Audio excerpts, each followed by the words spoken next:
حدیث قدسی ہے کہ حضرت ابو ہریرہ رضی اللہ تعالی عنہ سے مروی ہے کہ اللہ سبحانہ و تعالی فرماتا ہے کہ اے ابن آدم، اے آدم کے بیٹے، میری عبادت کے لیے فارغ ہو جا، میں تیرا سینہ استغنا سے بھر دوں گا اور تیرا فقر دور کر دوں گا، یعنی تیری محتاجی دور کر دوں گا۔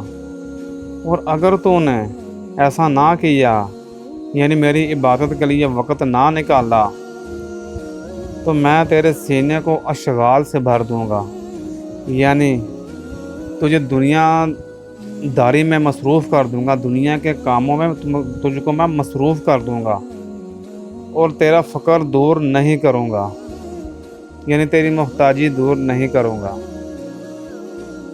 اللہ اکبر۔ ناظرین کرام، اللہ کی عبادت کے لیے وقت نکالا کریں۔ اللہ خود فرما رہا ہے کہ میں تجھے غنی کر دوں گا، تجھے مالدار کر دوں گا، تیری محتاجی دور کر دوں گا۔